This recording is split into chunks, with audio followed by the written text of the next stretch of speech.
welcome in. It's the last day of the year. This is last day of the year. It's an honor to share this last of the year and going into a new year with you, Mark. Uh, let's see if I can get this. Mark Landau.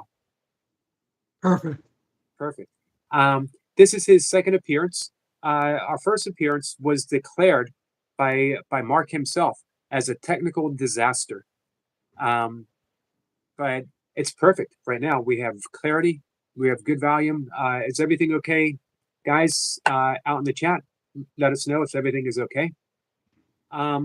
Mark is, I don't know how to describe you. You are a spiritual adventurer. You've uh, you've covered, you're a testimony to your generation because you know the baby boomers were such adventurous spiritual and conscious explorers, and you've kept it up your entire life. And before I let you speak, Mark and I were backstage, and his exact words for me, right now at this point in his life, he is more inspired than he's ever been, ever. And I've been inspired a lot in my life. But So what's this takes the cake. this takes the cake, guys? Mark is 79 years old, and that gives me such great hope. For one, you're in really good shape, and you're still practicing, as you mentioned last time, your breathing routine that you learned from Maharshi Mahesh Yogi, right? I do, talking about the breathing, Yes. I do alternate with pranayam, the breathing techniques that I got from Maharishi with a little bit of adjustment on my side. But I alternate those with Wim Hof's breathing technique. So the 3 days a week I do pranayam every other day, and 3 days a week I do Wim Hof breathing every other day. And then Sunday I take off from breathing and from exercising. Did he offer you any exercises, any uh uh asana routine at all? Any asanas, you mean? Right. Yeah. I do some of those still a little bit. I do a few yoga asanas in my exercises, but my exercises are mostly isometrics and traditional ones. But yeah, he had a whole series of asanas that he had all his teachers do. Nice. I've often wondered that because I haven't heard many people talk um, about that. You know, the I hear about the meditation, which is the focal point. Um, but I've often wondered about the breath work. I've often wondered about the uh, exercises as well. So it's interesting to hear that. Um, one of the things I wanted to ask you, I'm not sure if we covered your meditation practice these days. My meditation practice, what? Nowadays, what do you? Nowadays? Yeah, Well, I've done all kinds, including four of my own. But I recently decided to try what Edgar Casey recommends or recommended, according to all those videos that they're flooding the internet with. And I've made those my own a little bit. And I'm really loving my meditation. And it's better than ever. And it's a four-part meditation where he calls it breathing as prayer. I've kind of made it my own, divine breathing, focusing on the breathing. Um, I call it God breath. Uh, and sometimes I inhale on the word, I'm thinking silently the word God, and exhale thinking silently the word breath. But mostly I just fully focus on the breathing. That's the first part. The second part is imagining divine, white, soft, grace-filled light coming down from on high into the crown chakra and slowly descending and filling your entire body with divine light. And the third is focusing on words. And the words I choose to focus on are I live God, not love God. I live God. Um, and then I focus on, I guess I'll say them all. Should I say them all? Sure. Briefly, I focus on God breath, God life, God love, God light, God self, God source, God soul, God world.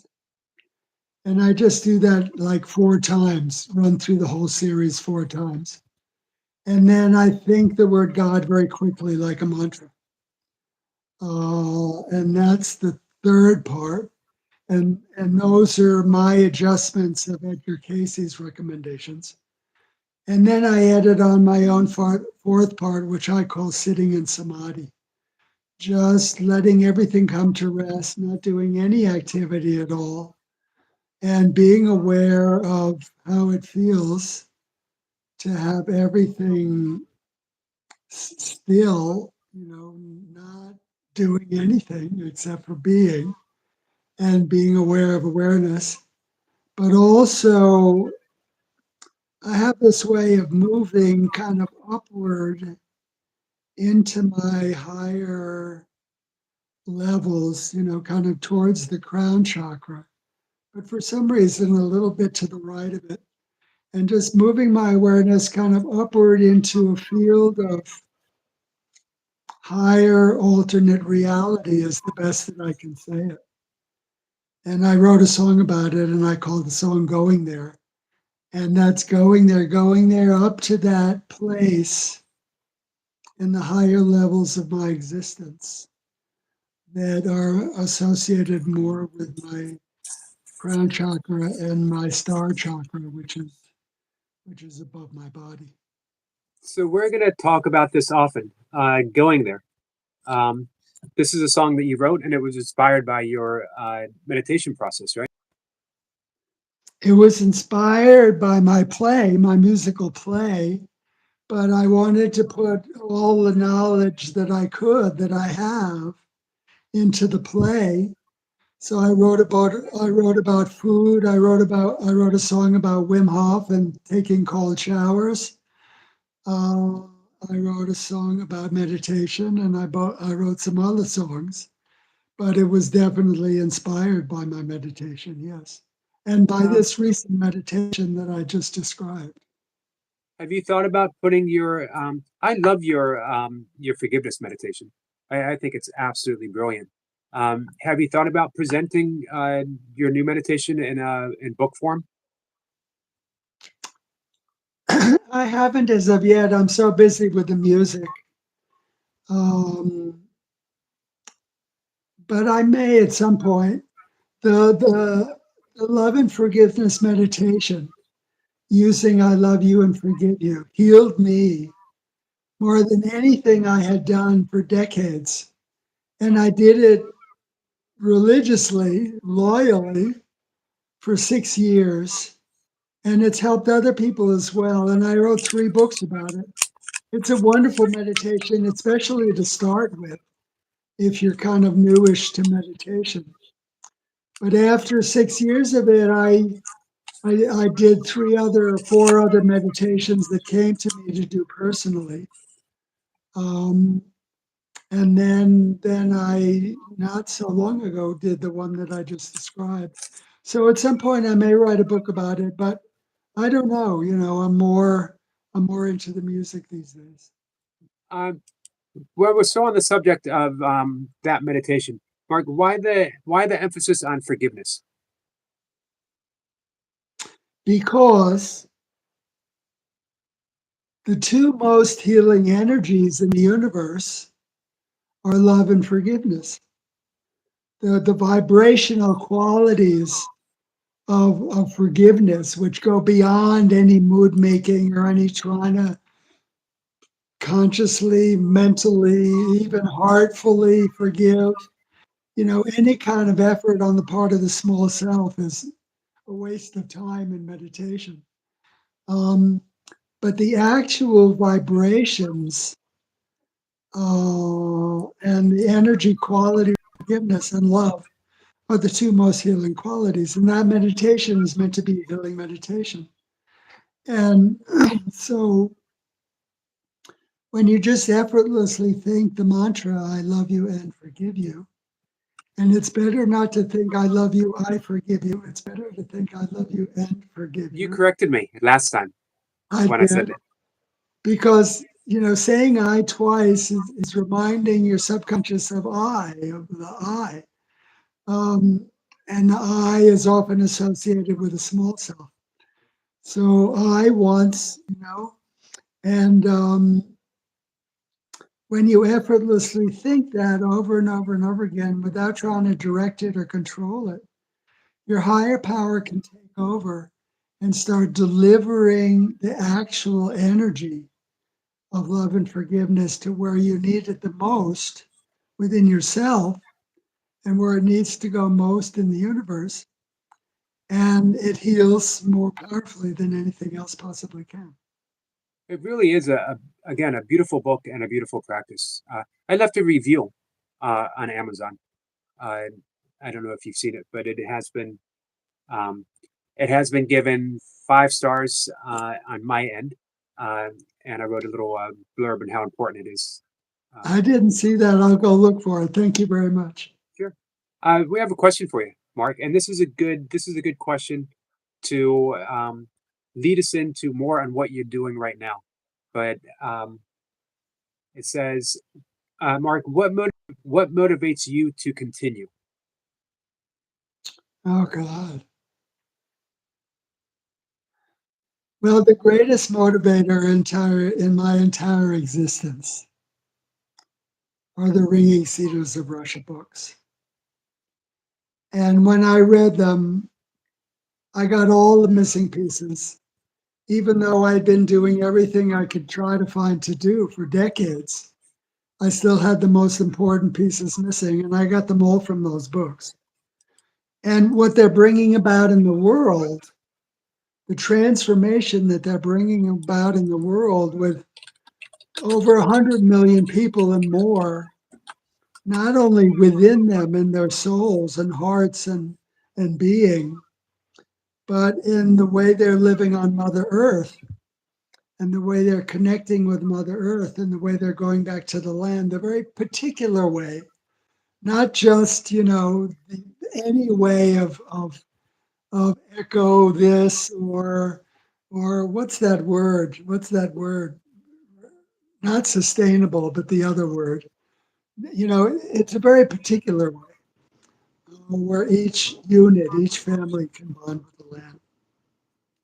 So those are the things that have given me the greatest boost in my life.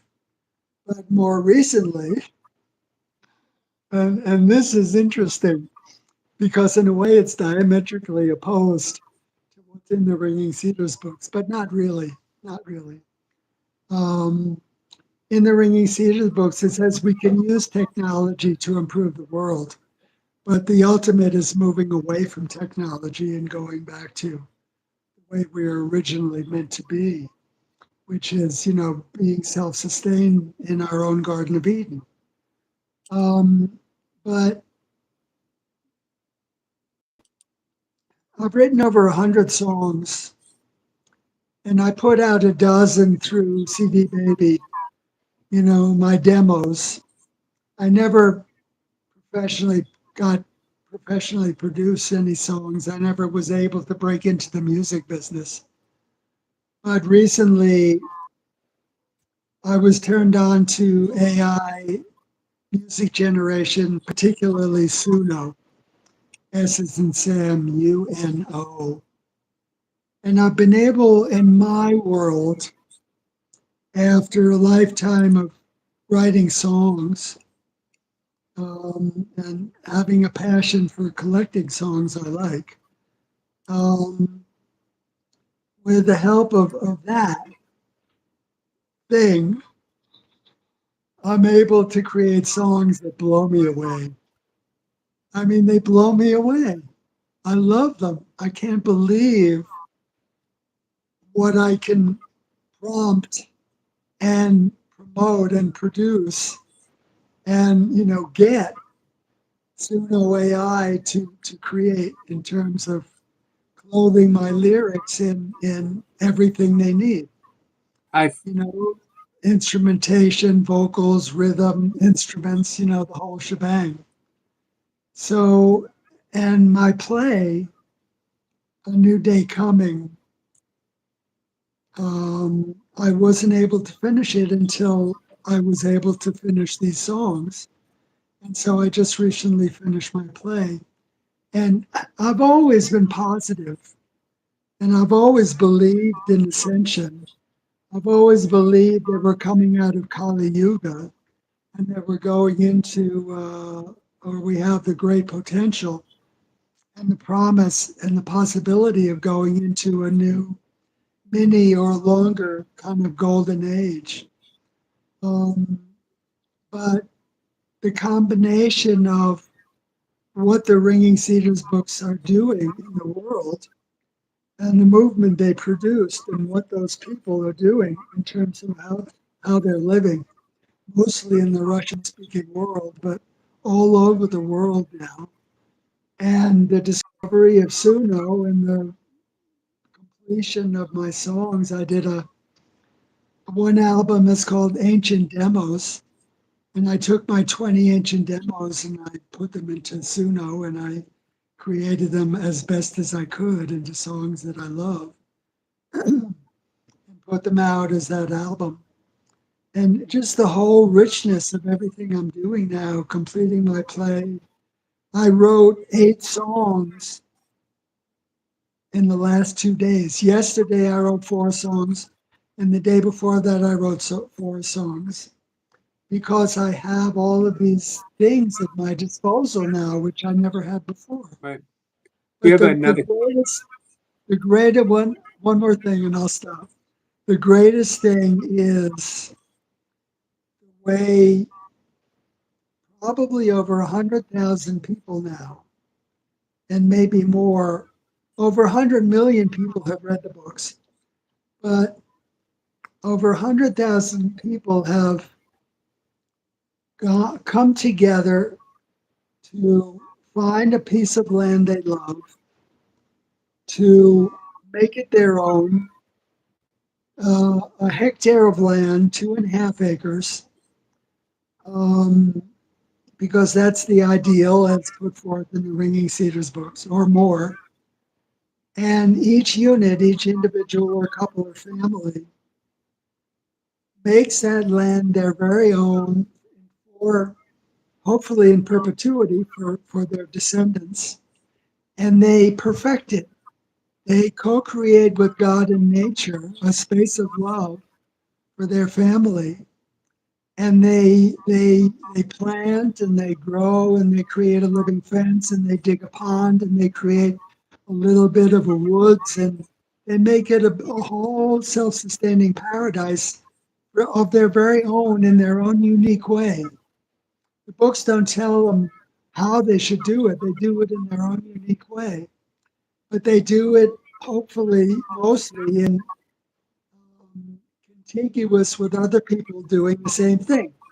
So there are settlements of what are called kins domains. The books call them kins domains or family homesteads. And, they're mostly in the Russian speaking world, but there are some that are 20 families, some that are 100, some that are 300, and some that are more.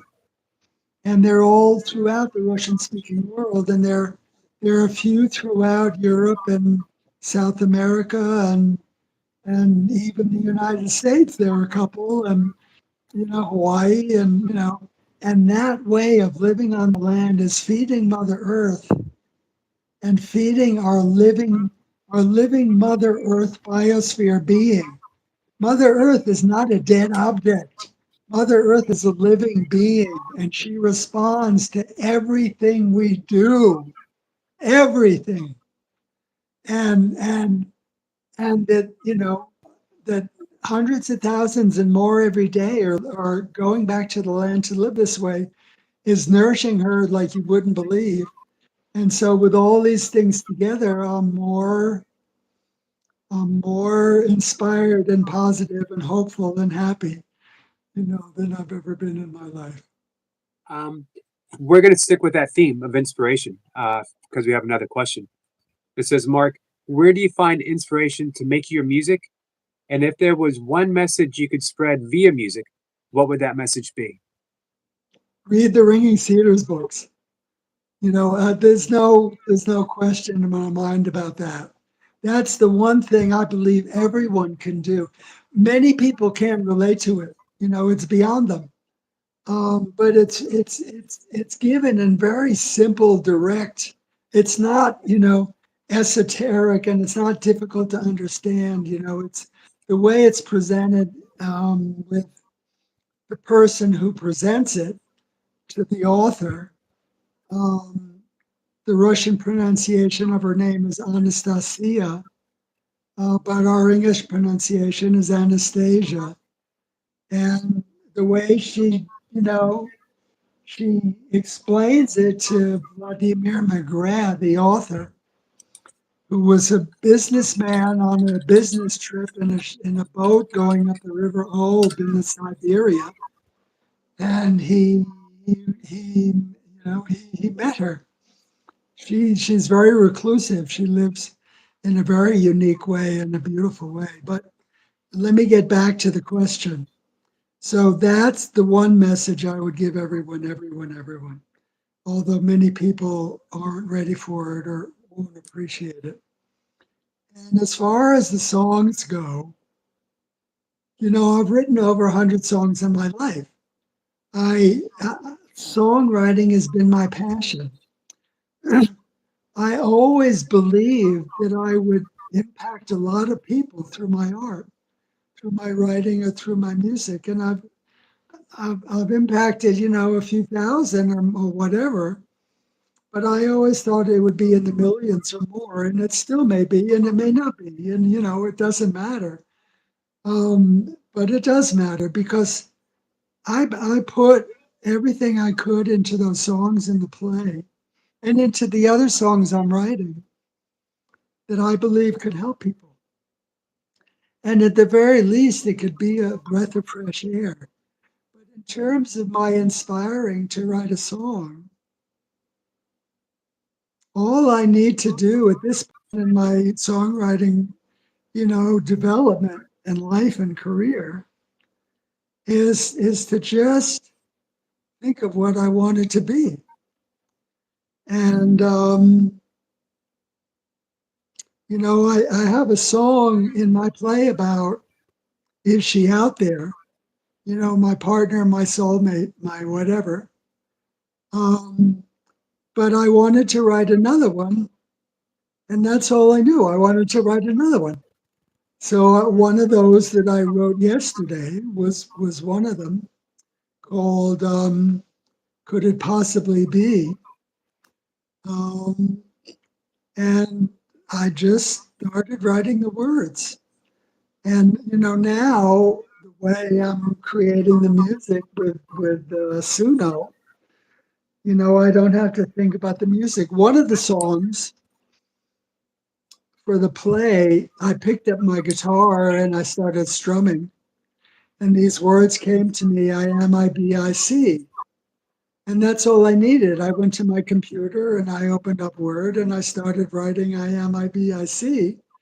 And the other words started, coming. And I just work on the lyrics and I work on the lyrics and I work on the lyrics and I try to make them as absolutely perfect as I possibly can, at least for me. And then I input them into Suno and take it from there.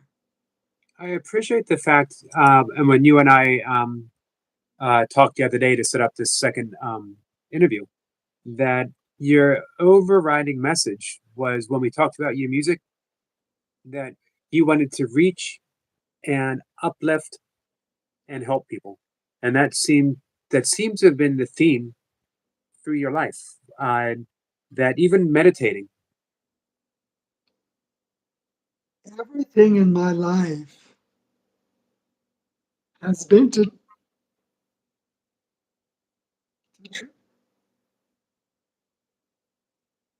try to set things right. Try to set things right.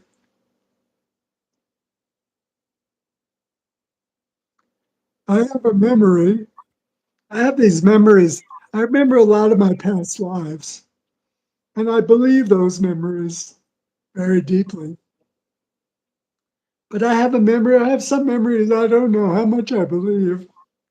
They feel real to me. But I have a memory of being there at the time of the fall. And the way I remember it is that God had only created one being, the androgynous combined being of Adam, who was both male and female, was complete. And then it became time for us to divide Adam into male and female. And there were 8 of us who were involved in that, 8 who would come to planet Earth to help develop and perfect planet Earth, God's helpers in doing this. And, you know, there may be no validity to this whatsoever. But I've always had these memories, and in a way, they've always felt very real to me. And it was at the time of separation that a virus jumped into the world from a different plane that didn't really belong here, did in a way. And while we were doing the separation, it brought in corruption, darkness, and distortion, and pain and misery, and all the rest of it. And I felt, that in this process of dividing Adam into male and female, I got distracted. It distracted me. This thing coming into the world distracted me. And that distraction, in a way, made me partially responsible for everything bad. And it's, all of this is a little bit of my megalomania. I have a bit of megalomania. So, take it with not only a grain of salt, but with, a ton or two of salt. But whatever the case with that memory in my own aberrational mental apparatus, I've always wanted to help. And one of the songs I wrote the day before yesterday was about that. And I haven't published these songs, these are from my new album. But in that is a line, in something like the unending drive to help and help and help. Is one of the lines in that song, and that has been, in a way, the main motivator in my life, all my life, from That very early on. that was even the theme in your forgiveness meditation book, what you were offering. And you Everything, all my books, everything, not everything. I've done other things as well, but yes, very much so. I wrote 3 books about that meditation in the hope that they would help. what I loved about your book was if you read a meditation book, it very often offers you all the benefits of this meditation. And then in the end, it says, and I can send you a course, or you can sign up for a class, or you can learn online for this fee. Uh, but you gave it all away. You I told wanted everyone how to to do do it. it. I gave it all away in all 3 books, each time, better or the best that I could. Um, and they say, if you give it away, the people don't appreciate it, but I wanted to give it away. I certainly appreciate it, and I recommend it. It's a wonderful meditation. I think it could be a practice for life. As you said, it's very healing, and it healed you. Um, and it's a meditation focused on love and forgiveness, which, as you said, is the central vibratory force of the universe itself, right? Yeah, it's love. Love is what created the universe in a way. Um, and again, the vibratory qualities of them heal more than anything else. Um, Many people might not realize, talking about music, that you've actually rubbed shoulders with some of the premier musicians who were students, disciples of Transcendental Meditation. You were there, but 71, so probably still had visitors. I think Mike Love was probably still. I did rub shoulders with Mike Love, and of all people, Charles Lloyd, the jazz saxophonist. Mhm. Um, but the Beatles had already left. Maharishi Mahesh Yogi was the guru of the Beatles, and Mia Farrow.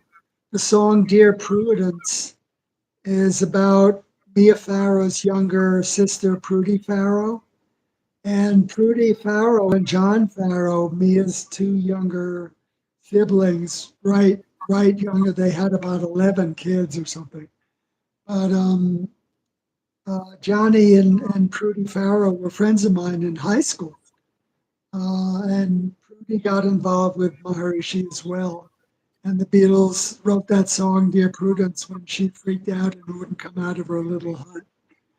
Um, And, but really, those were the only ones I actually rubbed shoulders with.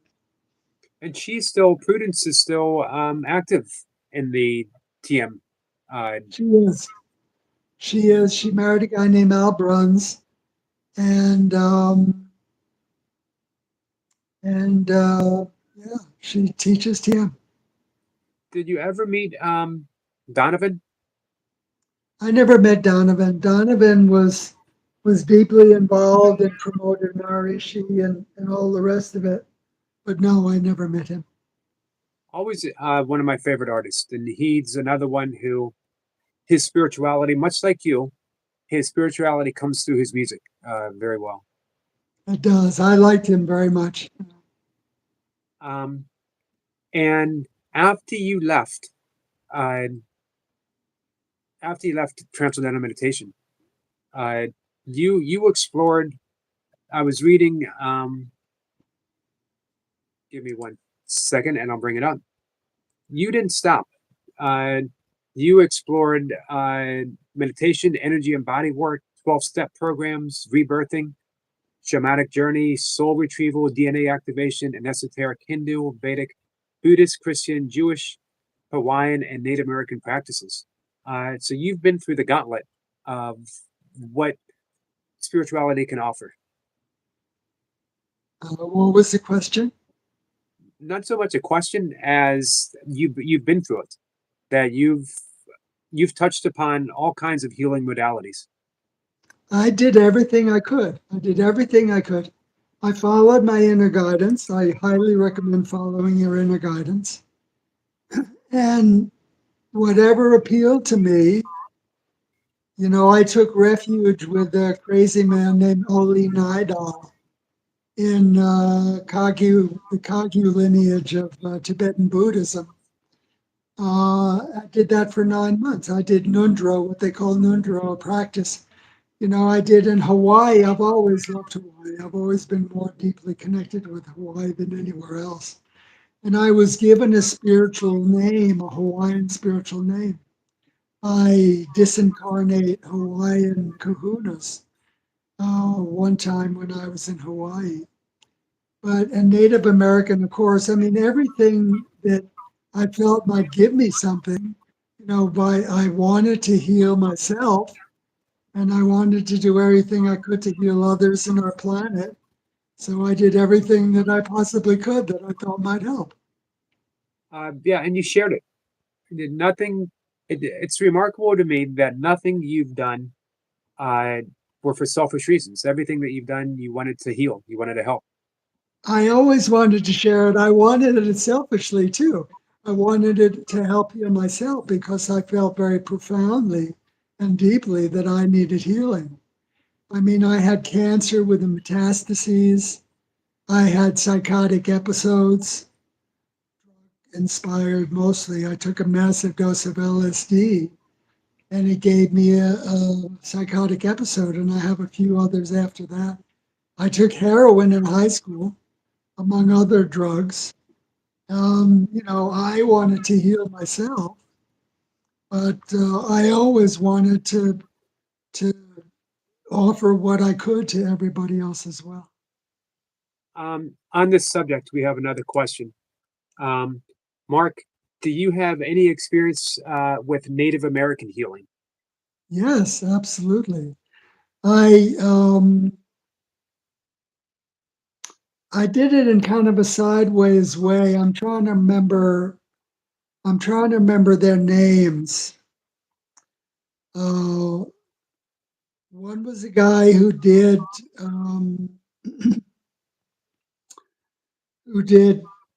courses in Native American healing, or I can't remember his name. The other was a woman who did soul retrieval. I'm sorry, I'm blanking on their names, but It's okay. I got deeply into the Native American lore for a little while, and I did soul retrieval, and I did um, connect with the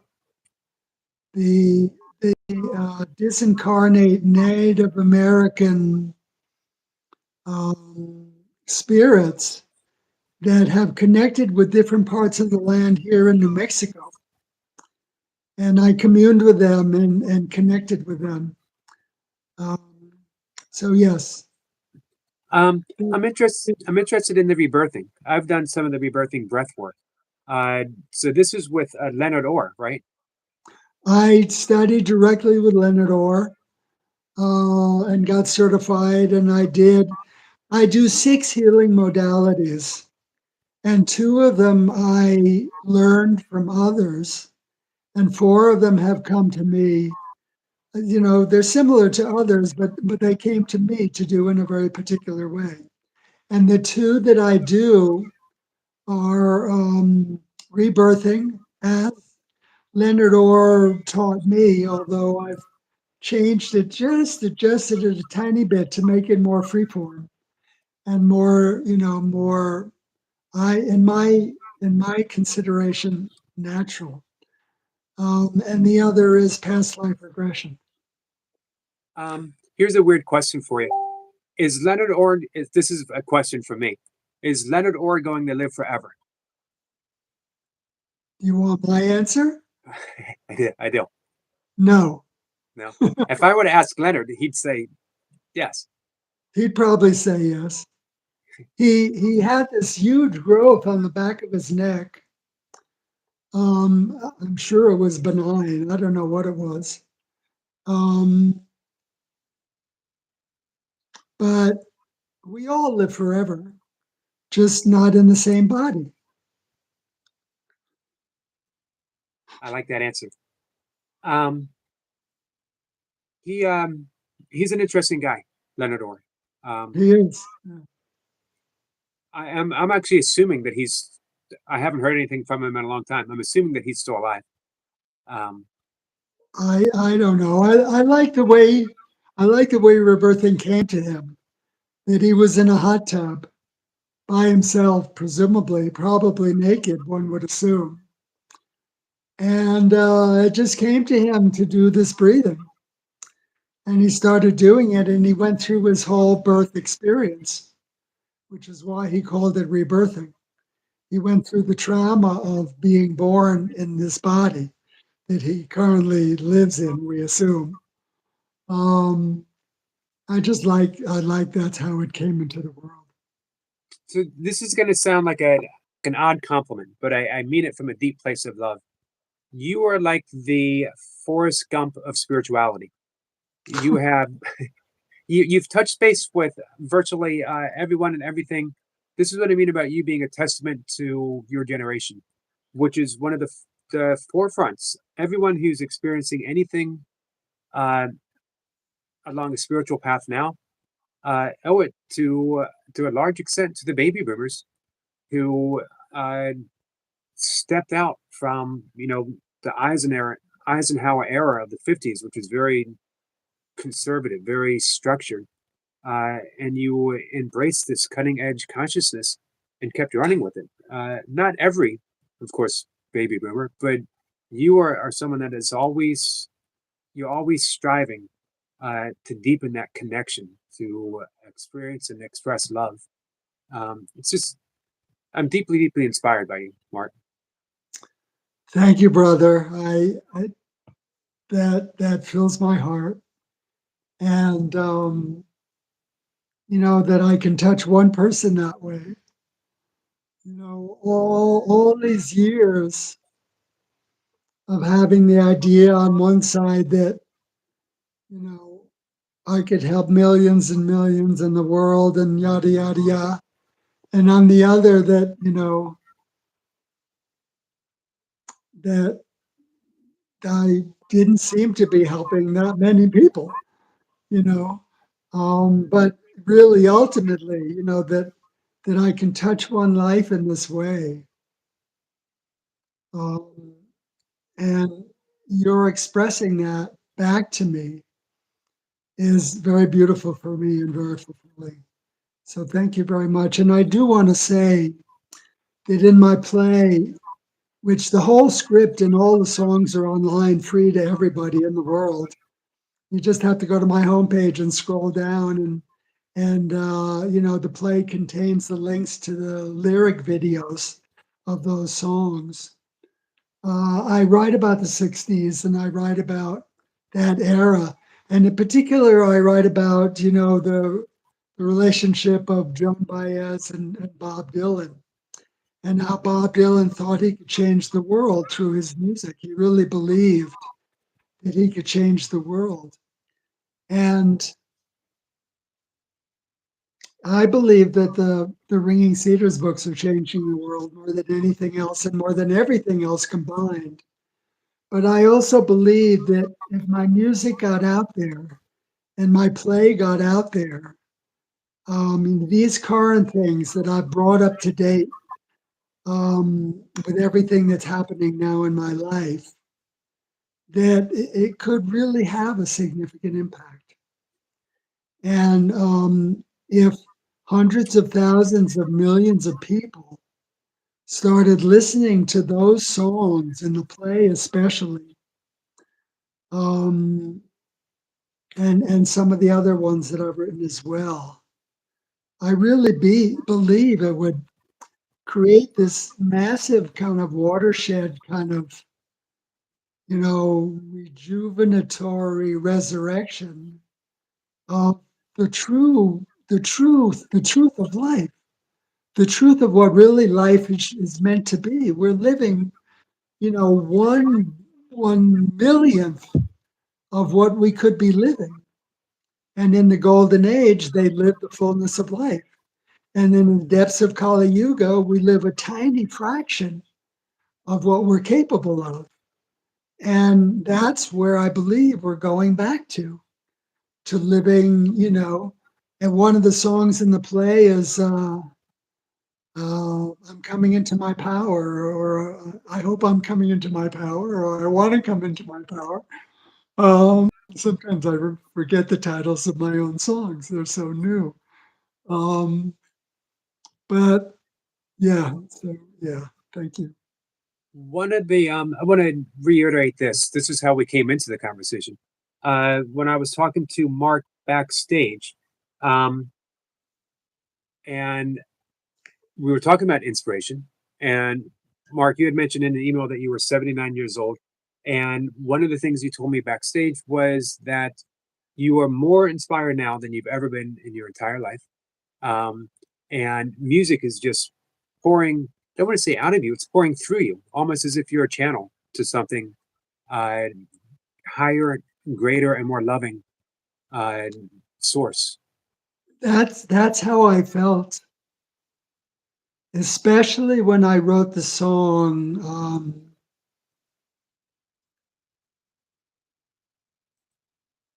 I was talking about earlier.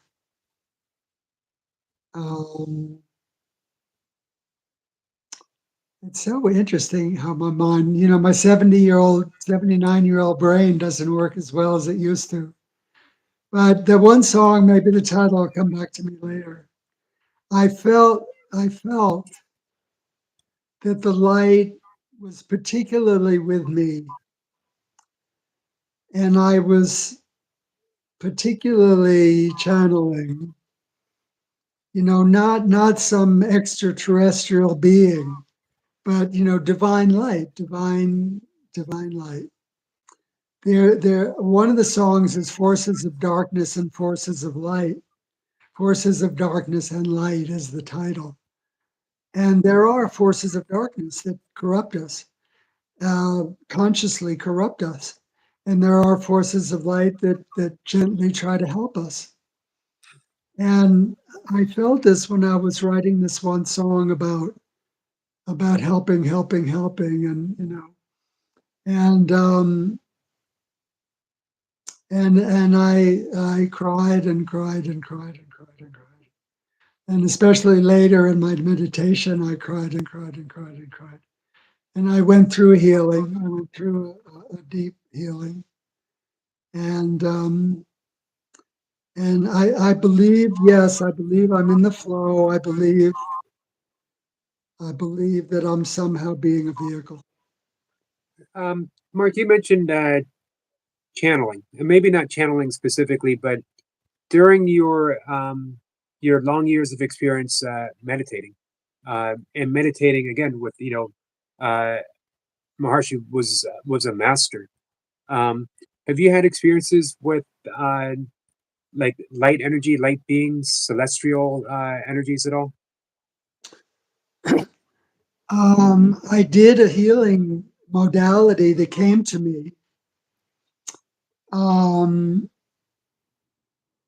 it came to me kind of out of soul retrieval work that I called highest dimensional energy healing. And I was never into channeling the lower beings or the extraterrestrial beings, um, or even the archangels.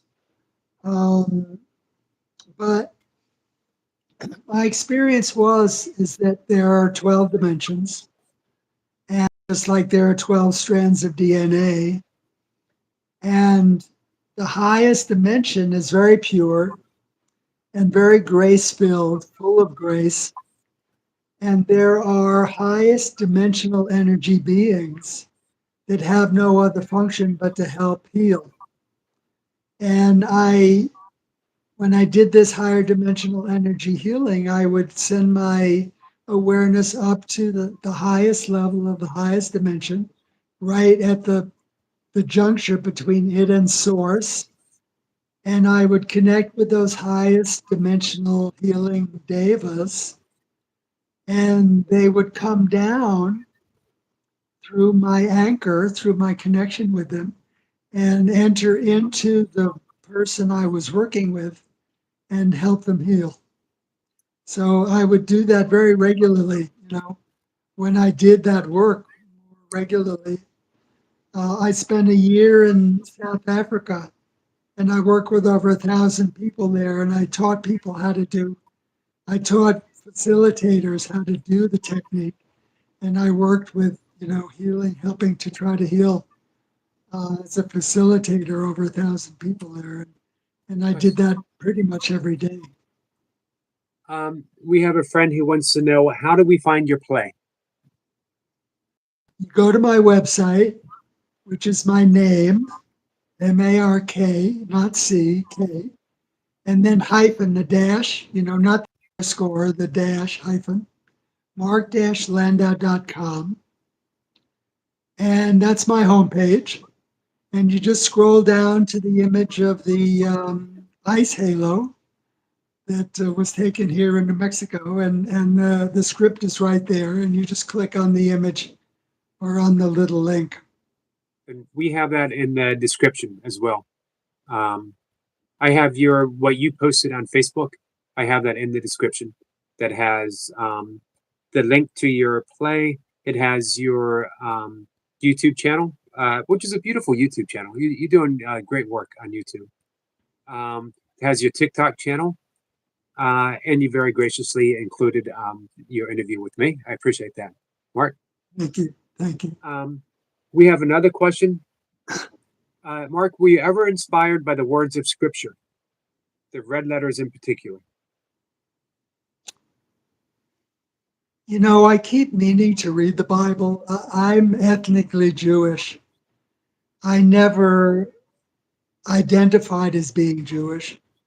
I always felt I was a universe being or a world being.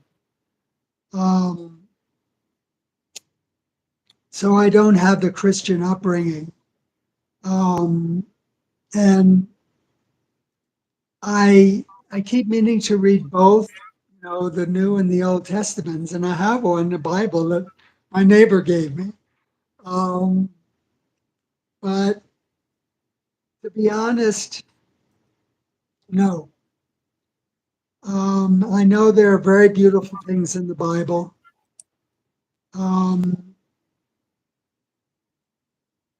If there's anything in the Bible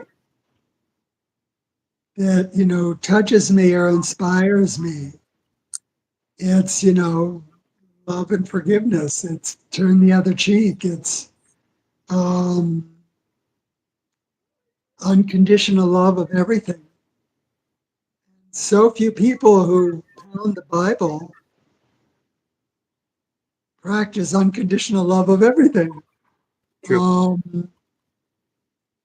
So there's one little thing that I guess Saint Francis of Assisi, him and Teresa of Avila, those two beings inspired me. And Teresa is supposed to have been able to levitate. But anyway, not so much. But I want to read the Bible. Someday I'll get myself to do it.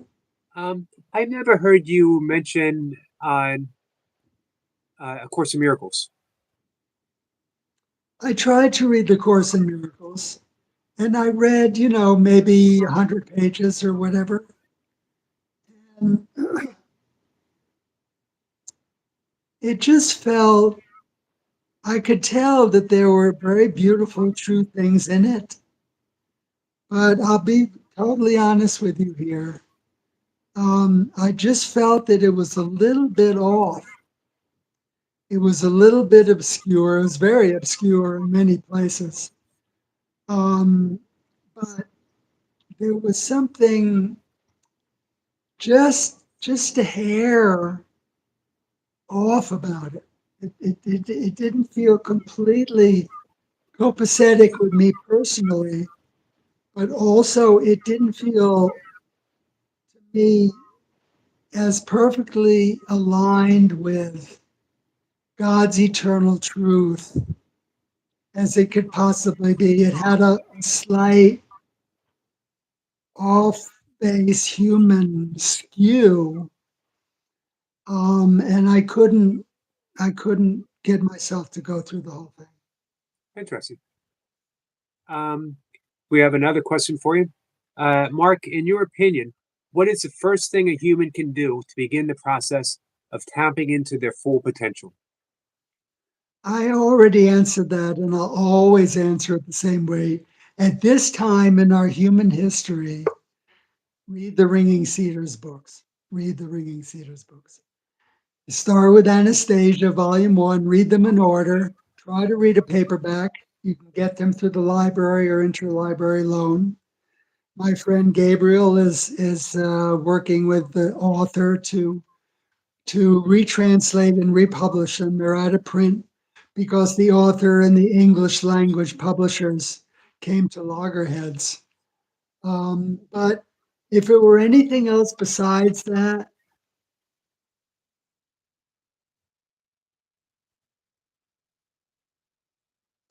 I would say it's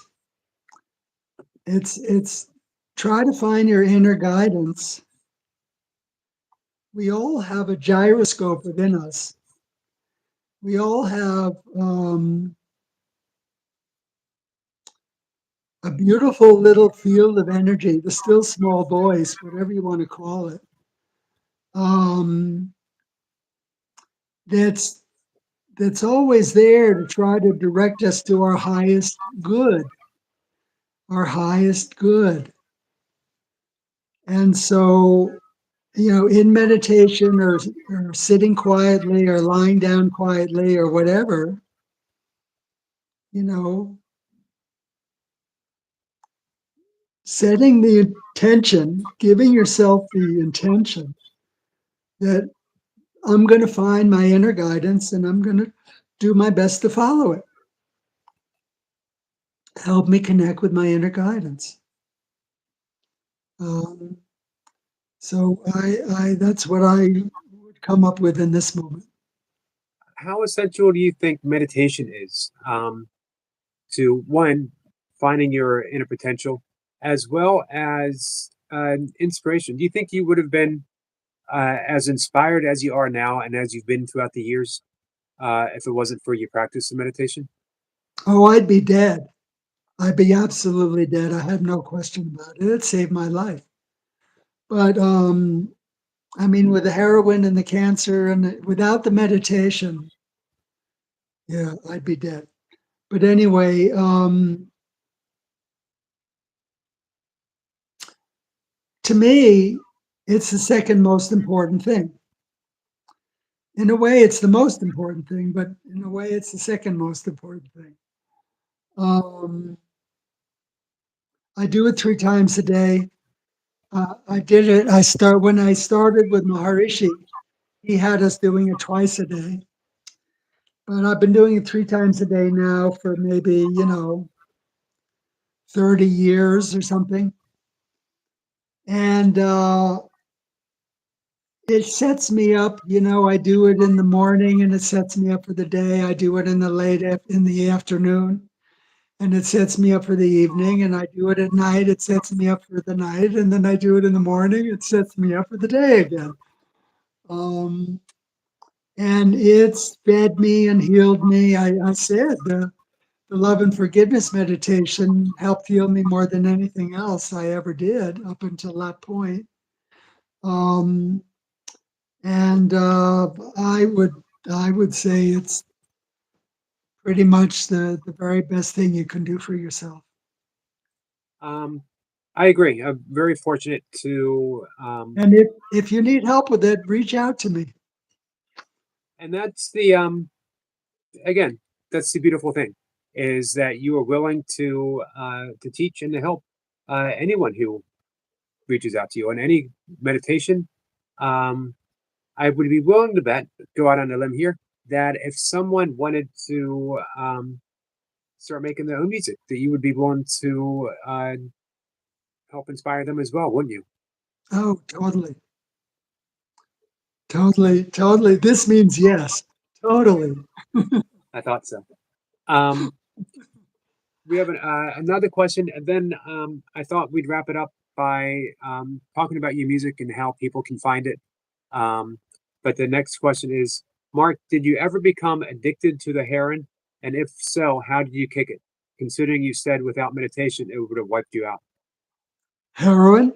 Yes. Yeah, no. Luckily, when my parents found out, at that time, the 19 when was it 60, 63, 64, 65. At that time, for upper middle class suburban white kids to be doing drugs was almost unheard of and shocking. And when my parents found out I was taking drugs, my father asked me if I wanted to see a psychiatrist. And I thought, well, maybe I'll learn something about myself. Sure, I'll see a psychiatrist. So luckily at the time I was seeing a psychiatrist and I told him. And he told my parents and he threatened to institutionalize me. And I didn't trust him after that, but I stopped taking heroin just before I got addicted to it. So no, I never got addicted to it. Um, your uh, experiences with LSD. Um, do you consider that a positive thing that led you towards meditation and states of higher consciousness, or do you think about it now and think it wasn't necessary? I only had two experiences with LSD. I took mostly downers, marijuana and hashish, and a little bit of peyote and downers mostly. Seconal, Nebutol, that kind of stuff. I wanted obliteration. I wanted, um, and the second one was a massive dose of LSD, as I said earlier, and it put me into a psychotic episode. So I know many people use substances and they've helped them awaken and stuff, but not me. And I'm not for them. I'm against them. I recommend natural, just natural. And those powerful substances, even microdoses. Microdoses are better. But I would say the highest possible way is to go natural. Um, I would agree, and I think a lot of people like Huxley, people who went through that towards the end, have all saw the same thing. That it's it's a way of going through a gate, but it's the same gate each and every time.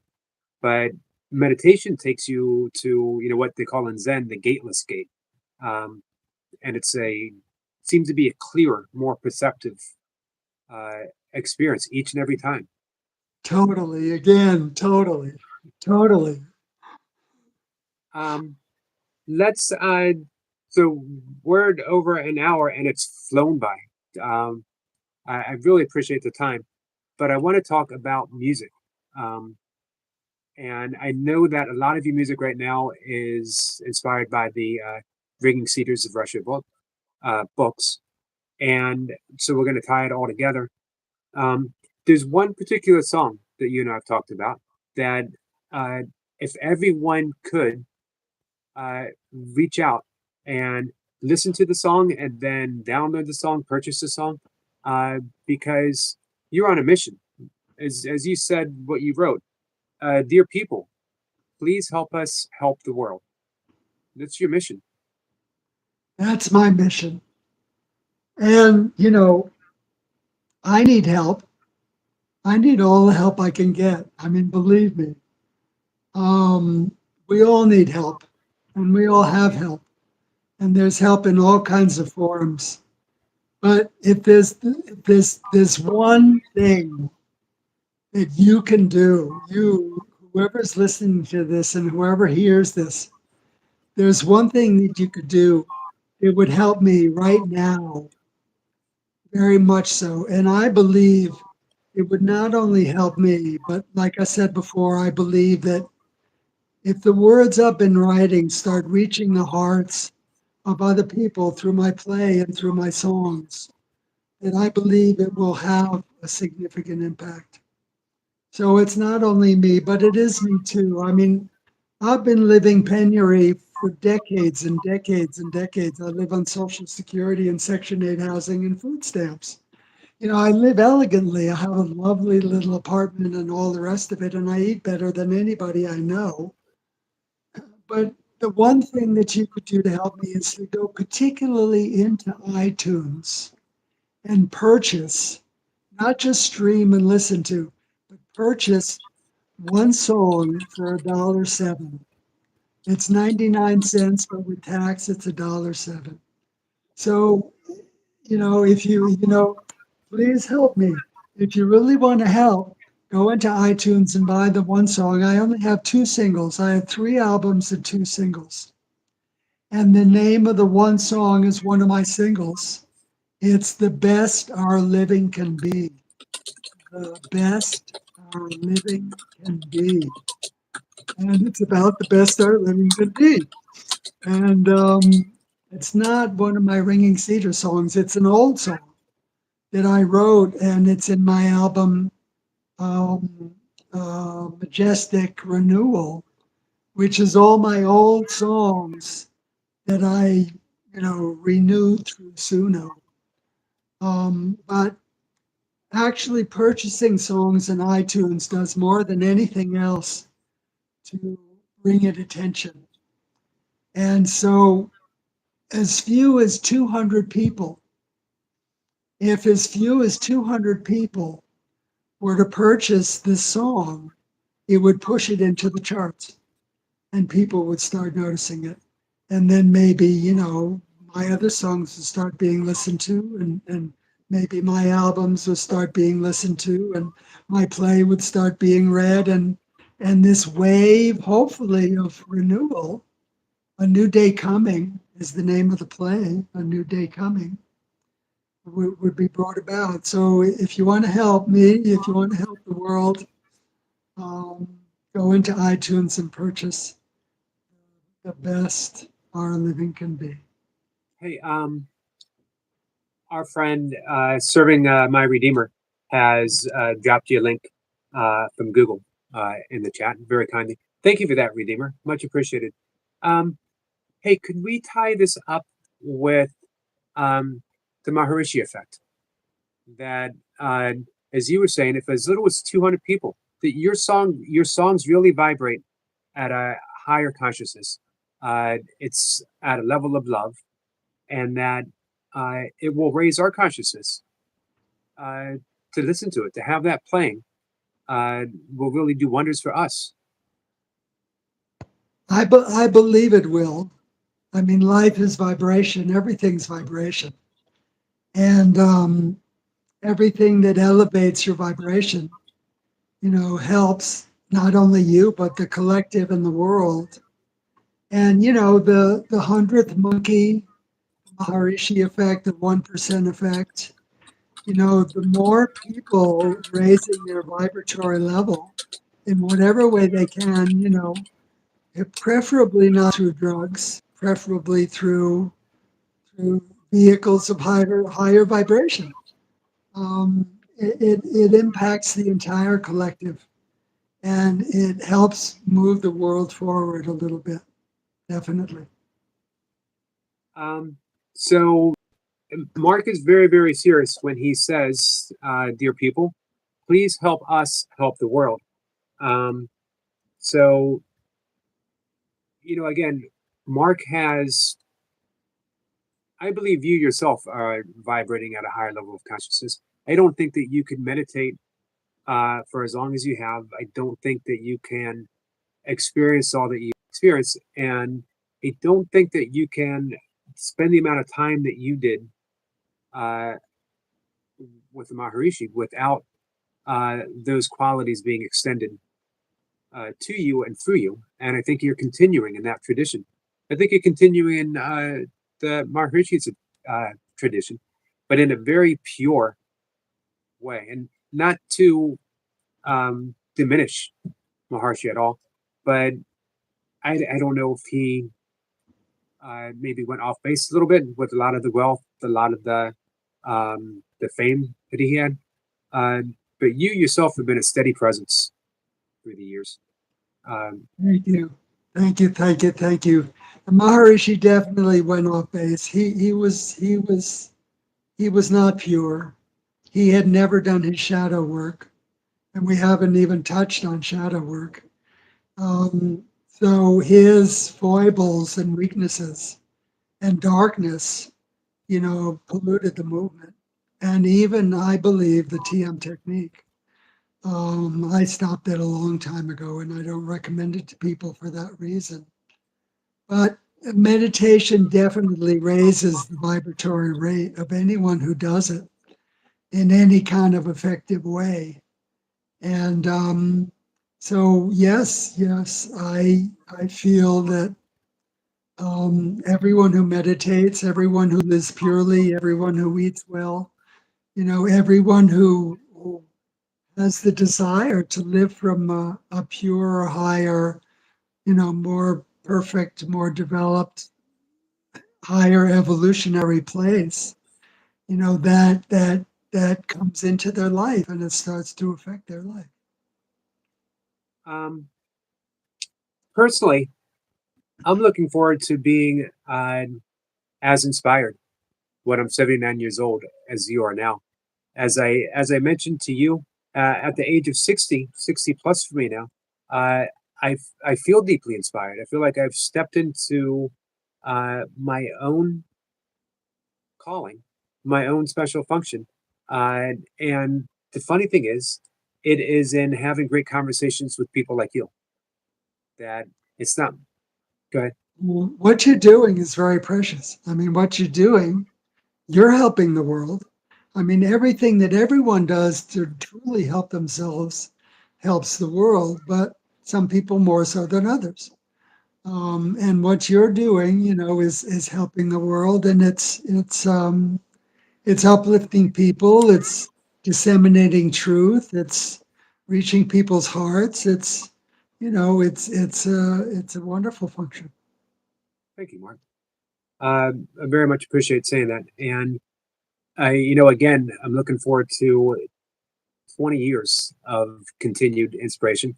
And I get the feeling that 20 years from now, I might be sitting down and having another conversation with you about what you're doing, uh, what you're doing now at this stage. What am I doing? How come at age 100, I am more inspired than I've ever been ever in my entire life? I think you're just going to keep inspiring. Maybe we could do another one sooner than that. I'd like to do one. You mentioned we haven't even touched upon shadow work. I'd like to do one and touch upon that a little bit. I believe that would be helpful. Yes. Um, I'll, so I'll let's. try to think of everything we haven't touched on. Okay. But that's the major thing that comes to me now. I'd love to talk more about well, in depth about the shadow work, and um, I know if we talk a month from now or 2 months from now, you're going to have a host of new music and maybe a new book and maybe another play that you're going to be able to offer people because you're just continuously doing the work. I am. I'm not stopping. I think I need to, 4 songs a day is a bit much. It took it out of me a little bit. I have to find my stride. I have that line in one of the songs. I'm still doing everything a bit choppy, but I'll find my stride. Um, but yes, I don't think I'll be stopping anytime soon. So, guys, please reach out on iTunes. All the information is in the description. Um, and ask me, and I'll, if you can't find it here or if you, whatever you need, reach out to me. And as Mark said, uh, you have questions about meditation, he will help you with it. If you have questions about inspiration, if you have questions about the Ringing Cedars of Russia books, he will help you with that as well. So, Anything. You can email me. You go to my website, you can email me, you can ask me anything. and it's an amazing offer for someone who, what year did you start meditating? I started in 71. So uh, we are talking 50, 55 years of continuously uh, being on that forefront of uh, consciousness, of love, of uh, higher vibrations. And it's a wonderful source. And the fact that you just want to give all of that away is amazing. And people can repay you for this effort for a lifetime of giving by heading over to iTunes. One song we said for $1.79, A and dollar seven. $1.07, even better deal. Um, so, guys, uh, there's our mission. let's help each other out. I I think that's what we need to do at this point uh, in our lives is help each other. Thank you. Thank you, Mark.